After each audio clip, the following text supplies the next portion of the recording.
அண்ணே முக்கியமான நான் ரெஸ்ட்ரிக்ஷன் இருக்கு. தண்ணி அடிக்க கூடாது, ராத்திரி சீக்கிரம் தூங்கணும், காலையில சீக்கிரம் எந்திரிக்கணும், போனோன்றதை குறைக்கணும், ஜங்க் ஃபுட் சாப்பிடக்கூடாது. அருமையான ரெசல்யூஷன்.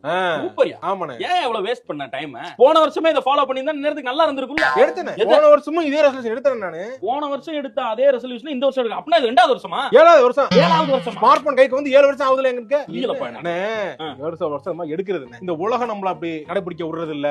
நாடு நம்மள நல்லா என்ன இருக்கு. நாடு என்ன கடைபிடிக்காம இருந்துச்சு? தண்ணி அடிக்காம இருக்க வேண்டியதானே? அண்ணே தண்ணி எதுக்குனே கைய வைக்க? ஏன் கண்டுபிடிக்கிற நாட்டுல தண்ணி கண்டுபிடிக்கிறனால தான் அடிக்க வேண்டியதா இருக்கு. அது அடுத்தல தான் தூக்க வர மாட்டேங்குது. ஜங்க் ஃபுட் சைட் டிஷ் சாப்பிட வேண்டியதா இருக்கு. சரி எல்லாம் சாப்பிட்டுட்டு சும்மா இருந்தோம்னா தூக்க வர மாட்டேங்குதுன்னு போன நோண்ட வேண்டியதா இருக்கு. போன ஒண்ணு தூக்கம் வர மாட்டேங்குது. சீக்கிரம் தூங்காதனால காலை லேட்டா எந்திரிக்கிறேன். ஒரே மேட்டர்ல டோட்டல் அவுட். இது உன் தப்பு இல்ல. ஏன் தப்பு இல்ல, மக்கள் தப்பு. மக்கள் தப்பா? ஆமா மக்கள் தானே எல்லாம் பண்றது. என்ன பண்ணாங்க? அவங்க தானே கண்டுபிடிச்சது. சாராயத்தை கண்டுபிடிக்கலாம், நான் ஏன் குடிக்க போறேன்? அப்ப மக்கள் தப்பு. மக்கள் தப்பு. எவன் சரக்க கண்டுபிடிச்சானா அவன் தப்பு. ஆமா கண்டுபிடிச்சனால தானே நம்ம குடிச்சிட்டு கிட்ட பேச வேண்டியதா இருக்கு. இங்க பா ஊது முதல்ல. டேய் ஆல்ரெடி அடிச்சிருக்கியா நீ?